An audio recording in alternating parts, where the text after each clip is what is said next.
sahabat dan pemimpin Turkiye, Presiden Recep Tayyip Erdogan dan delegasi, saya ucap terima kasih dan penghargaan kepada NCCIM dan DIK kerana menyelenggarakan majlis pada hari ini. And of course, I need to also express my appreciation to both Ministers of Trade because of their effort in collaboration with the NCCIM and DIK.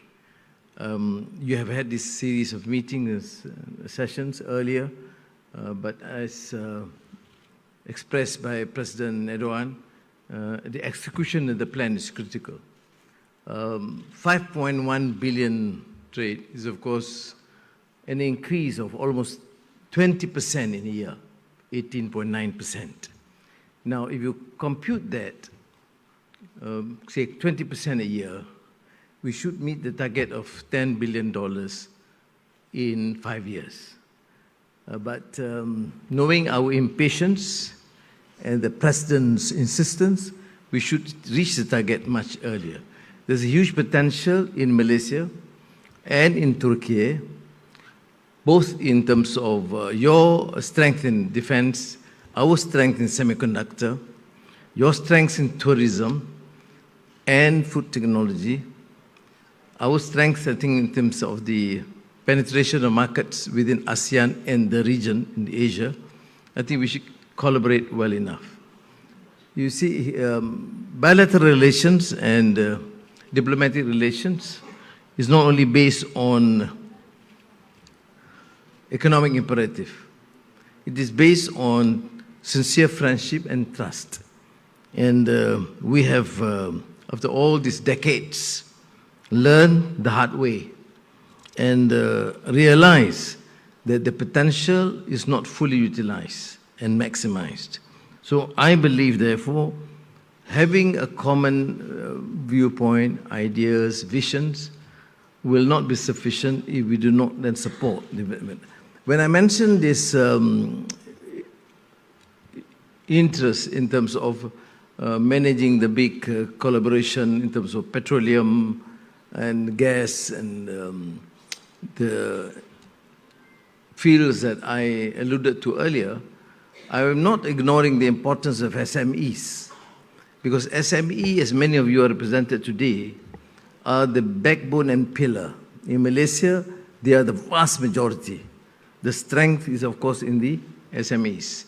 And we want, therefore, both NCCIM and DIK, with the ministries, not only Ministry of International Trade of both countries, but various ministries, to also focus on the second tier, because they have his enormous potential to be supported and expanded. And we should have a forum, a special outfit, where we deal specifically for this tier, this what we consider as the capacity to innovate further, to be more creative, and to ensure that the SMEs are given priority. Malaysia, for example, is a national policy in our industrial master plan, do give some set of priorities. And then, of course, for the semiconductor, in the strategic semiconductor program. But we are not ignoring the importance. The entire strategy is based on the supply chain, and most of it are under that category. You see? We can talk about all the big multinationals and conglomerates, but we cannot ignore the fact that we can only succeed if we focus on the SMEs in terms of effective supply chain and being given a chance to expand. So I wouldn't bore you with the other details. I think we're here also to listen to my friend, President Tayyip Erdogan, because I think he exemplifies a leader who's very committed to execute the plan and build up Turkey as a greater nation, and I think we share that ideal as we do for Malaysia and in the context of ASEAN. We are very fortunate, which I must emphasize, this final point. ASEAN happens to be one of the most peaceful regions in the world. And concomitant to that, it is also, incidentally, the fastest growing economy in the world. So the avenues and the opportunities are great. And again, why I'm very bullish and confident that this synergy between Turkey and ASEAN would help, because the collaboration and the trust and friendship among ASEAN leaders is unrivaled compared to other countries that I know.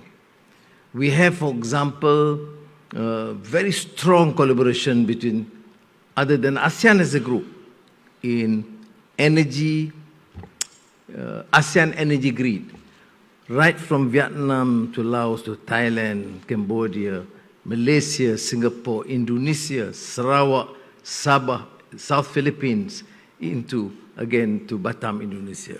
That's just the energy grid, which gives this focus of that strength based on strong bond of friendship and trust. And then we are focusing also on digitalization of the whole region. We are working hard on this. My team has been focusing on this, and I am very optimistic.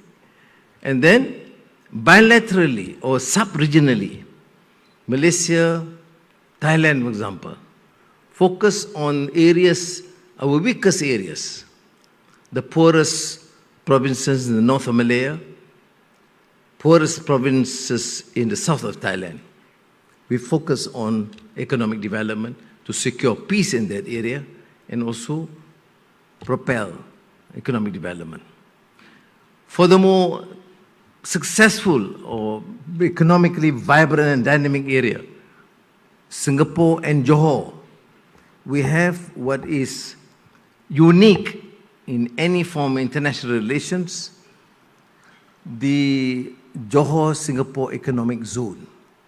Two countries based on absolute trust, working together, promoting both region in the south and Singapore, both countries together. And this is, again, to me, a source of great satisfaction, because rarely do you find this. So Turkey is dealing with Malaysia with its capacity to expand its market and collaboration with other countries in ASEAN. So, tashakur, thank you and welcome.